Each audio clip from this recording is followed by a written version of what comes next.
Ever since I watched The Later Daters on Netflix, I've been going down this rabbit hole of, the people on the show.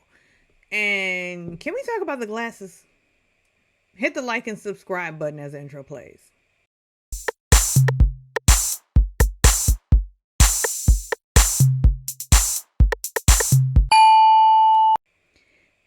I know you know what glasses I'm talking about. And now I'm not trying to go in on the lady because people say I go too hard on people. So I'm not trying to go too hard, but can we talk about the glasses? You know what glasses I'm talking about. Rich Aunty Lori's glasses. Now, I recently saw an interview on V103 Atlanta with Big Tigger. And it was Anise and Lori talking about the show. Of course, they're doing press for the show. And Lori mentions how she's being annihilated on TikTok. Oh, they're coming for my glasses. They was like, you should have listened to the coach. They hide your face. It's a brand. And then if people want to sponsor me, that's good. We can do a GoFundMe so I can get multiple pairs. I hate Zelo, Chanel, Prada. I'm open for a brand deal. They're really coming for me, saying I'm really hard. Yeah, right. No, I'm serious. I do this. And then it was like, she's just looking for the male version of herself. They were just coming for me. And I was just like, oh. Yeah, you got to stay off. You have to stay off TikTok, stay off Instagram. She's being annihilated on TikTok. They were saying, basically saying that she was stubborn and resistant to the coach's suggestions, which I agree that she was. But she then goes on to say that, when the lady Logan Uri told her she should take off those glasses because they make her a character. She then goes on to say that it's a brand. It's the brand. And if, you want to do a GoFundMe or some sponsorships with, Prada, Gucci, whoever, she's willing. And this is what I want to talk about. The branding of it all. Because some of you may know and some of you who are new here don't know. I've worked in advertising for the past 20 years or so.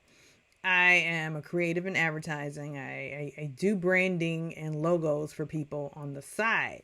And one thing I've noticed with these people, a lot of people have no idea what branding is. They have no idea how to brand themselves or their products. They might go to a marketing class, and somebody tells them, well, you need some colors. You need to get some brand colors and then go off and get somebody to design your logo. That's not branding. It's a part of branding, but it's not branding. But let's go back to Lori. She says those glasses are her brand. But I just have one question to ask her. How's that working for you? Because, in my early years, I used to watch Dr. Phil all the time.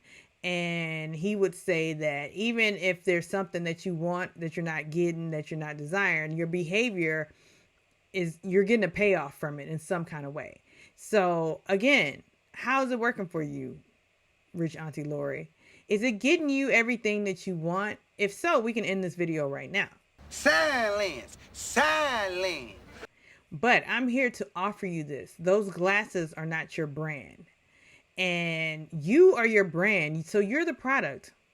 So you went on The Later Daters on Netflix as your brand, but you thinking the glasses were your brand. But I know it's more than that. You're a behavioral coach in academia, and you're also a host. You host parties and red carpets in Atlanta. But on The Later Daters, that was your time to sell your brand, which is you. Your personality. I won Miss High Pro Glow 3 years in a row. Then I won Miss Swap Meet for 2 years, and because you said people were annihilating you on TikTok, was it successful? Why can't I get out successful? Was it a success for you, Rich Aunty Lori? What you think? You like it, I like it. So that's something you must question when you're branding yourself. How will I come across?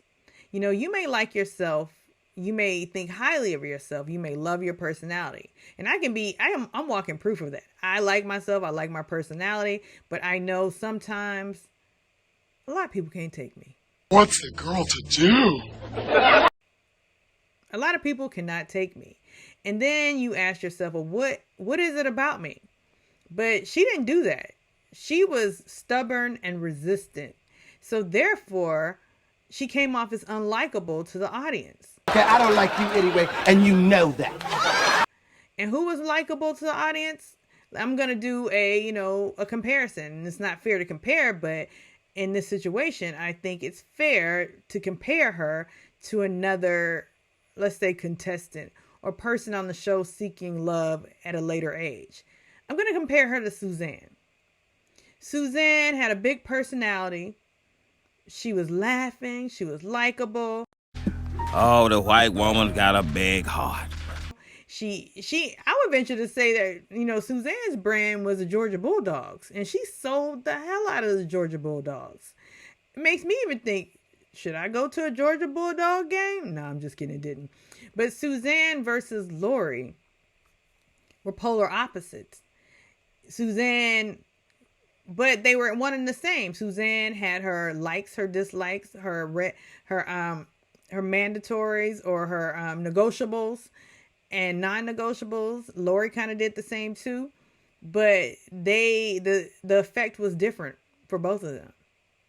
And I would even venture to say, I don't know how staged it was or how fake it was, but Suzanne walked away with a bow, which was the goal, I guess. She walked away with Avery. But I say that Suzanne approached the show open, honest, and likable. Whereas Lori came off as closed. I don't know how honest she was because she was liking this Felton guy who I don't think likes women. I don't know. I don't know these people. And then I saw some comments that made me raise an eyebrow. Does Lori even want to date men? Because it was her words, but it could be taken two different ways. But I just question, do you really know what your brand is? Pretty Ricky, what they called. And I'm questioning everybody who's claiming to have a brand, whether it's a product or whether it's your personality, you yourself. Do you know who your brand is? Vital Bright is dynamite. And do you know what the possibilities are of reception of your brand? Do you know how you'll be received in the space that you want to flourish? That's things you need to question when branding yourself or your products. What does it say? And if you're choosing brand colors, and I tell this to people all the time, make sure the colors align with a particular product. Colors have different feelings. And a lot of people choose colors for their brands that don't necessarily align with the feeling. Banks are blue for a reason. They want to come off as trustworthy. Bank logos. Colors are not just haphazardly chosen. You like lavender, so therefore that's going to be the color of your logo. No, you need to really consider these things when branding yourself. And I offer this to Rich Aunty Lori. If you are Rich Aunty Lori and you're a luxury brand, because that's what rich kind of implies, you need to come off as luxurious, because that Hyundai you were driving in the show was not luxurious. No shade, no shade. Those glasses are cartoony. So I would reconsider the glasses if you really want your glasses to be what people see first in you. And why do you want the glasses to be what people see first? You should question that too. Are you hiding something like the coach suggested? You're hiding behind the glasses? All things to consider when you're branding yourself. So let me know, do you think that these glasses are working for Rich Aunty Lori? Do you think that Rich Aunty Lori came across as likable on the show? Drop into the comments and let me know your thoughts. Okay, so like and subscribe.